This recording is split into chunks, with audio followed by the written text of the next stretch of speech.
Hello दोस्तों, मैं हूं गौरव एंड इस वीडियो के अंदर अपन क्या देखने वाले हैं कि गिट क्या होता है। ठीक है, गिट क्या होता है ये मैं आपको पहले वाले वीडियो में बता चुका हूं। इस वीडियो के अंदर मैं जो है गिट कैसे काम करता है एक्चुअली वो बताने वाला हूं। एंड बिलीव मी, ये जो वीडियो है ये सबसे इंपॉर्टेंट है। लगे तो आप इस वीडियो को 3 बार देखना, 4 बार देखना, 50 बार देखना, जब तक ये फ्लो समझ में नहीं आए आप प्लीज आगे के वीडियोस कंटिन्यू मत करना, क्योंकि ये जो वीडियो है इस वीडियो के अंदर मैं आप लोगों को जो एक्सप्लेन करने वाला हूं आने वाले अगले 50 वीडियोस में मैं उन्हीं चीज को आपको दिखाने वाला हूं कि ये छोटी छोटी चीज कैसे गिट के अंदर होती है। तो जैसा कि मैंने आपको बताया था कि गिट क्या होता है, गिट एक रेपोजिटरी होता है जहां पे आप आपका कोड मैनेज कर सकते हैं या फिर आप आपके फाइल्स मैनेज कर सकते हैं। कैसे करता है गिट बिहाइंड द सीन मैं आपको यहाँ पे वो चीज बताने वाला हूँ। तो अभी अपन प्रेजेंटेशन पे चलते हैं। आप ये देखिए सामने आपको जो दिख रहा है ये जो ग्रीन बॉक्स है, आप मान के चलिए कि ये आपकी वर्किंग डायरेक्टरी है। ठीक है, इसके अंदर कोई गिट नहीं है, बस ऐसे ही जैसे कोई नॉर्मल फोल्डर होता है, ये वो फोल्डर है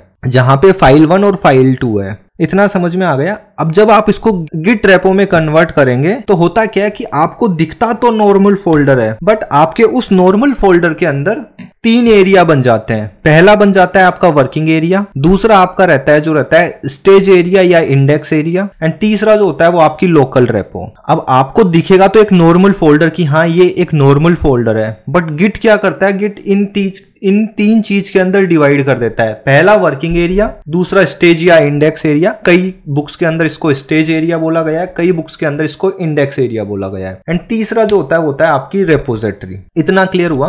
अब मान लीजिए कि आपका जो कंप्यूटर के अंदर जो फोल्डर है वहां पे आपने केवल एक फाइल बनाई। ठीक है, अब देखिए यहाँ पे फाइल 1 एंड फाइल 2 दो फाइल है। अब क्या है, ये आपके वर्किंग एरिया के अंदर, बट गिट को ये चीज पता नहीं है।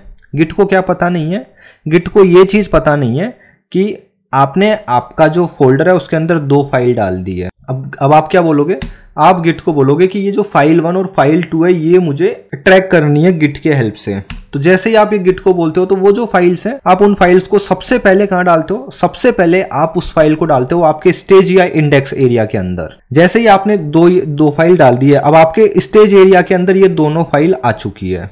अब ये फाइल कैसे डालते हैं, ये जो चीज है ये मैं आपको आने वाले वीडियोस में बताने वाला हूँ। ये गिट रेपो कैसे बनाते हैं ये मैं आपको आने वाले वीडियो में बताने वाला हूँ, इसलिए मैं आपको बता रहा हूँ कि ये जो वीडियो ये अच्छे से देख लेना। ठीक है, तो आप सबसे पहले उस फाइल को क्या करोगे, स्टेज या इंडेक्स एरिया में डालोगे। देन उसके बाद में आप गिट को बोलोगे कि भाई ये जो मैंने फाइल 1 और फाइल 2 लिए इसका एक स्नैपशॉट ले ले, उसकी एक फोटो ले ले। अब उसके बाद में गिट ने क्या किया, आपने आपकी जो भी फाइल थी, जो भी आपकी करंट फाइल है, जो स्टेज एरिया के अंदर जो फाइल है, केवल उन फाइल को ऐसे कैसे उठाएगा और रेपो के अंदर डाल देगा। क्लियर?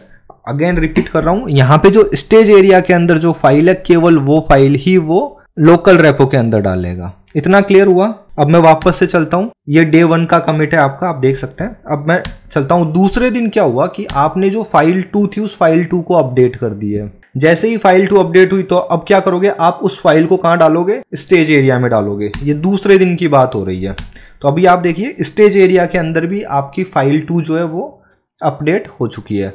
अब आप वापस गिट को बोलोगे कि भाई इसका एक फोटो लेके रख लो या इसको स्टोर कर लो आपके लोकल रेपो में। तो गिट क्या करेगा, एक और कमिट बनाएगा। आप देख सकते हैं ये एक और कमिट बन गया, पहले वाले कमिट को पॉइंट करेगा। अब यहाँ पे देखो सीन क्या है, फाइल 1 जो है ना वो पहले वाली ही है, तो ऐसा नहीं है कि वो वापस से एक नई फाइल क्रिएट करेगा। वो फाइल 1 तो वैसे के वैसे रहेगी, बट जो फाइल 2 है केवल वो वहां पे रहेगी और पहले वाले कमिट को पॉइंट करेगी कि पहले कमिट में तो ये फाइल दे दो और दूसरे कमिट के अंदर ये फाइल मॉडिफाई हुई है जो अलग फाइल्स हैं। ये दूसरे दिन की बात हो गई। तीसरे दिन क्या हुआ, यूं मान लीजिए आपने एक तीसरी फाइल ऐड कर दी, फाइल 3.txt। अब वापस से आप इस तीसरी फाइल को कहां डालोगे, आपके स्टेज एरिया में सबसे पहले, अगर आप चाहते हो कि ये लोकल रेपो का पार्ट बने, किसी एक कमिट का पार्ट बने, एंड उसके बाद में आप गिट को बोलोगे कि मेरे को एक तीसरा कमिट बना दो। इतना हो गया, एकदम इजी, यहां तक कोई प्रॉब्लम नहीं है। आप समझ गए होंगे कि जब भी किसी फाइल को गिट के अंदर डालनी है तो सबसे पहले उसको स्टेज एरिया में डालो एंड स्टेज के बाद में अपन बोलो कि भाई इसका एक कमिट लेके रख लो, तो उसको लेके रख लेगा। अब आपके पास 3 कमिट हो चुके हैं और जो तीसरा कमिट है वो दूसरे कमिट को पॉइंट करेगा और ये डे 3 की बात है। अब हुआ क्या, अब ये मान लो कि आपके स्टेज एरिया के अंदर फाइल 1.txt है, फाइल 2.txt है, फाइल 3.txt है, बट गलती से आपका जो वर्किंग डायरेक्टरी है उस वर्किंग डायरेक्टरी के अंदर फाइल 3.txt है वो गलती से डिलीट हो गई। आप यहां पे देखो वर्किंग एरिया के अंदर फाइल 3.txt नहीं है अवेलेबल। तो ये फाइल 3.txt है, अभी ये इंडेक्स एरिया के अंदर भी है और तीसरे कमिट के अंदर भी है। क्लियर? तो आप इस फाइल को कहां से रिट्राइव कर सकते हो? कमिट से भी रिट्राइव कर सकते हो और आपके स्टेजिंग या इंडेक्स एरिया से भी रिट्राइव कर सकते हो। ठीक है, तो ये देख सकते हो। अब ये करेंगे कैसे मैं बाद में बताऊंगा, बट हो कैसे रहा है आप यहाँ पे ये चीज ध्यान रखो कि एक फाइल वर्किंग एरिया से डिलीट हो गई, इसका मतलब ये नहीं है कि सेम फाइल आपके इंडेक्स या लोकल जो आपका कमिट है वहां से भी डिलीट हुई है। इतना समझ में आया?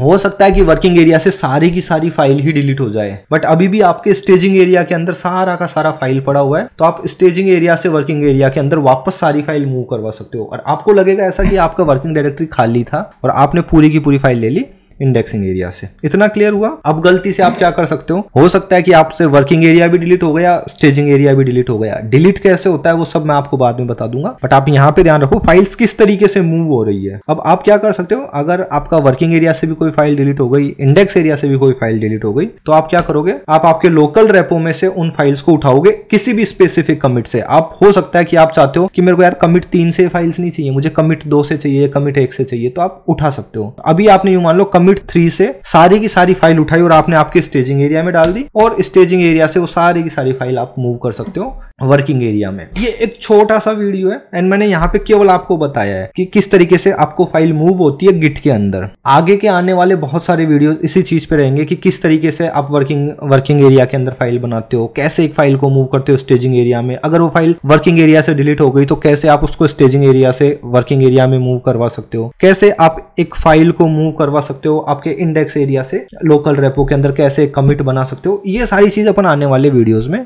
देखने वाले हैं। अब यहाँ पे आपके दिमाग में एक क्वेश्चन आ सकता है, यूं मान लीजिए आपके दिमाग में क्वेश्चन आया कि गौरव ये स्टेजिंग एरिया और ये जो इंडेक्स एरिया है इसकी जरूरत ही क्या है? आपका वर्किंग एरिया है, इस वर्किंग एरिया से डायरेक्टली एक कमिट बना के रख दो आपके लोकल रेपो में, एंड लोकल रेपो से ऐसे के ऐसे जो डाटा है वो वर्किंग एरिया में ले आओ। स्टेजिंग एरिया की जरूरत क्या पड़ी? और ये इंटरव्यू क्वेश्चन है। तो दोस्तों देखो होता क्या है, 100% बात सही है कि आप फाइल 1, फाइल 2, फाइल 3 को जो है इसका एक कमिट बना दो, डायरेक्ट इसको लोकल रेपो में डाल दो, फिर एक फाइल ऐड होगी उसको वापस लोकल रेपो में डाल दो, स्टेजिंग एरिया की जरूरत ही नहीं है। अब आंसर क्या देना है आपको? आंसर ये देना है कि सपोज आपके वर्किंग एरिया के अंदर 10 फाइल है, ठीक है, यहाँ पे मैंने केवल 1, 2, 3 डाली है, 10 फाइल है, और इन 10 फाइल में से कोई स्पेसिफिक 5 फाइल ही आपको लोकल रेपो में डालनी है, ठीक है, और 5 नहीं डालनी है, तो वो कैसे मैनेज करोगे? तो इसके लिए क्या होता है, जिन 5 फाइल को आप डालते हो आपके स्टेजिंग एरिया में वो फाइल ही आपका कमिट में जाएगा। क्लियर? ऐसा नहीं है, नहीं तो होगा क्या कि भाई आप जो फाइल आप ना चाहते हो आपको वो भी आपके कमिट में चली जाएगी। तो इस तरीके से आप इस चीज को मैनेज कर सकते हो। ये जो चीज है बहुत छोटी चीज है एंड आने वाले वीडियोस में अपन केवल यही चीज देखने वाले हैं कि वर्किंग एरिया से स्टेजिंग एरिया में कैसे जाएगी, स्टेजिंग एरिया से वर्किंग एरिया में कैसे आएगी, स्टेजिंग एरिया का कमिट कैसे बनाएंगे, कमिट से फाइल वापस स्टेजिंग एरिया में कैसे मूव करवाएंगे, एंड स्टेजिंग एरिया से वापस वर्किंग एरिया में किस तरीके से मूव करवाएंगे। ये जो चीज है ये अपन आने वाले वीडियोस में देखने वाले हैं, बट प्लीज इस चीज को ध्यान रखना कि फाइल किस तरीके से मूव होती है। मैं बार बार इस चीज को रिपीट कर रहा हूँ, इसका रीजन यही है कि ये बहुत इंपॉर्टेंट चीज है, ठीक है। मैं वापस से बोल रहा हूँ, कोई भी फाइल आपके वर्किंग एरिया में रखी हुई है आपको सबसे पहले वो फाइल मूव करनी रहेगी आपके स्टेजिंग या इंडेक्स एरिया में, एंड जब आप कमिट मारते हो, जब भी आप कमिट करते हो, तो आपके स्टेज एरिया के अंदर जो फाइल रहती है वो सारी की सारी फाइल का आपका एक कमिट बनता है, ठीक है। आपने एक फाइल डाली, उसको मॉडिफाई किया, उसको स्टेज में डाल दिया एंड उसको वापस से मॉडिफाई कर दिया, बट उसको अब स्टेज में नहीं डाला। बट जब आप कमिट करोगे तो जो आपके स्टेजिंग एरिया में जो जितना कमिट किया था आपने केवल वो ही जाएगा। तो ये चीज ध्यान रखना, वर्किंग एरिया से स्टेजिंग एरिया से आप कमिट बनाते हो, एंड इसका रिवर्स यही है कि आप चाहो तो कमिट को डायरेक्ट स्टेज एरिया में डाल सकते हो और चाहो तो स्टेज एरिया और वर्किंग एरिया दोनों में डाल सकते हो। और ये सारी चीजें कैसे होगी ये अपन इस पूरी की पूरी प्लेलिस्ट के अंदर देखने वाले हैं। तो दोस्तों इस वीडियो के अंदर इतना ही, मिलते हैं अगले वीडियो में, बाय बाय।